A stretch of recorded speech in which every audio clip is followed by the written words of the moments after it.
Time for Versus again. This is Spencer. Today we have a couple of games from Vlada Chvátil, the designer of both Dungeon Lords here on the left and Dungeon Petz here on the right. Now, often these games are compared and maybe even assumed to be similar games. They are quite different. Obviously, they're similar in many ways as well, but they're very different. And so let's take a look at both. First, Dungeon Lords. In Dungeon Lords, you are a Dungeon Lord. You are trying to build and design a dungeon. You're a bad guy, and you do not like it when good guys come. So this bottom board here represents your dungeon. You have 3 tunnels that you've dug. These spaces up top represent adventurers that are going to come attack your dungeon. You start out with 3 of these imps that can do different things to help you build up your dungeon. You have these minions that you send off and do different things.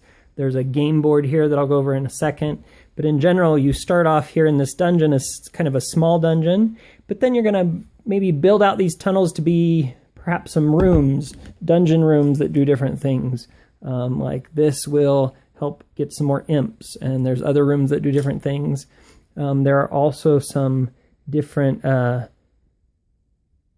places you can send your workers out to get food, or you can get gold, etc. Now, to do it, that's kind of an interesting way to do it.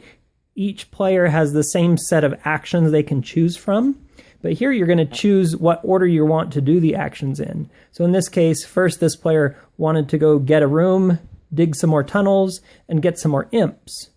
Well, to do that, that means if they happen to be the first player up here on the board to go get more rooms, which is designated here, if they go first, they get a certain benefit. If they go second, they get a certain benefit, etc. So it's unique in the way that if you really want to go to a place, then you'll want to put it out here first to ensure that maybe you're going to not only get to do the action, but to get a good benefit from the action.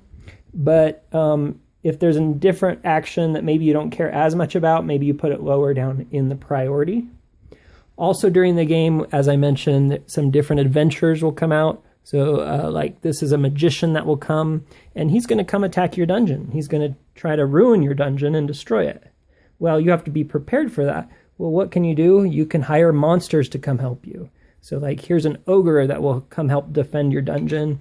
You can hire maybe the slime or a witch, and they will then come live in your dungeon. The artwork is fantastic. You have little quarters here for your monsters to stay.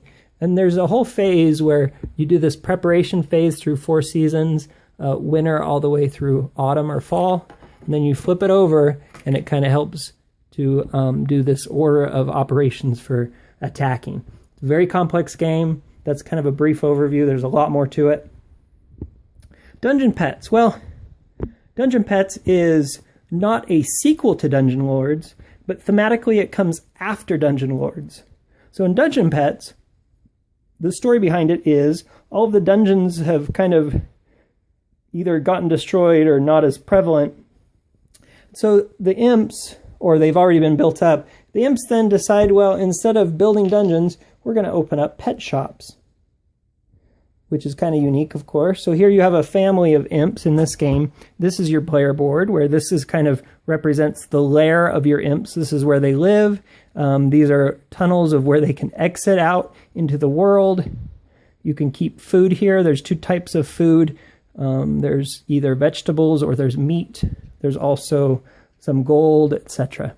So what are you doing in this board? Well, what you're doing is you also over here you have, this is kind of represents the different cages where you keep the pets. So each board has a cage built in. This cage can withstand 1 point of damage from the dungeon pet being angry or having some sort of an outburst, a physical tantrum, and 1 point of magic. So sometimes the pets might have magical outbursts. So let me show you one of these pets. These pets are what you collect during the game, and they start out young. There's a dial here that kind of represents how old they get or how young they are. So this is a unicorn, which as you can see looks quite like a unicorn.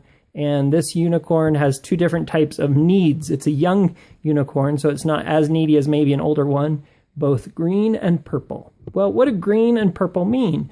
Green usually means that they need food. Now, it could mean other things as well, but sometimes it usually means they need food. And purple means that this pet is going to have a lot of magic or magical outbursts. There's different pets here that you can collect during the game.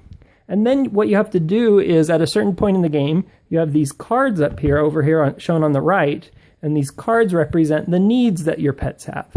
So as I said, usually green pets need food. Usually red pets are going to be angry and have anger outbursts. The yellow ones want to be playful, etc.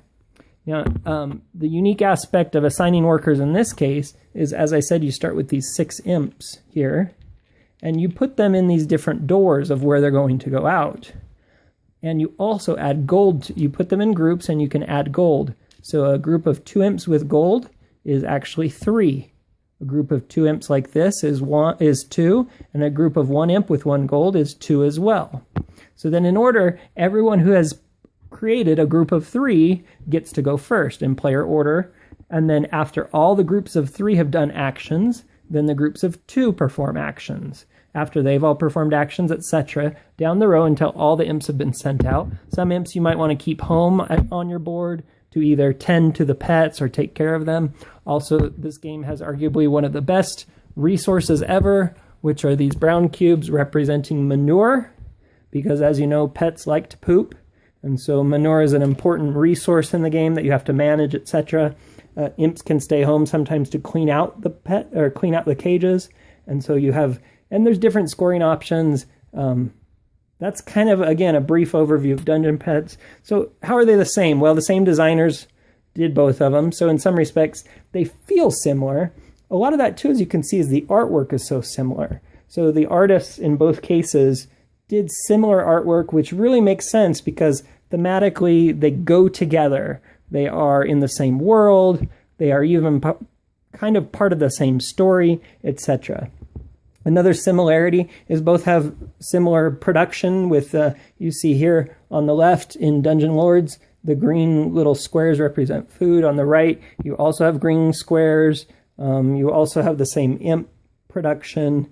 So in many respects, they feel the same as far as the pieces are concerned. And also another very kind of telling similarity is how unique these games are. There's Vlaada Chvátil designs games that are not seen elsewhere. You don't have mechanisms. You might have some rules that seem similar to other games, but he implements them in ways that are so unique that they feel different.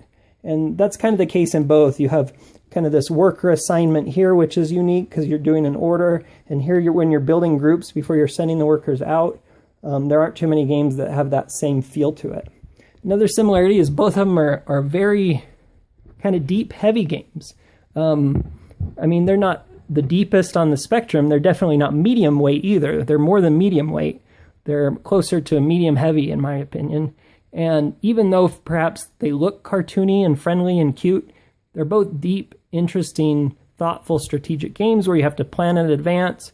Dungeon Lords will really hurt you if you're not planned. You can really hurt yourself and even go negative points. Dungeon Petz, if your opponents are much better at planning ahead, they're going to beat you by quite a bit. Both games are quite difficult. But there's so many differences. They do not feel at all like the same game. The rules are different as far as assigning workers. The resource management is different in the way you consume resources. In one, you're collecting these, you're trying to hire monsters on, and they have different requirements as far as payment is concerned. But over here, you're trying to manage these pets and their needs, and they go up in difficulty. When they get older, they have more needs that you have to manage, etc. So both of them are different in that respect. Both are excellent games. Both are really good.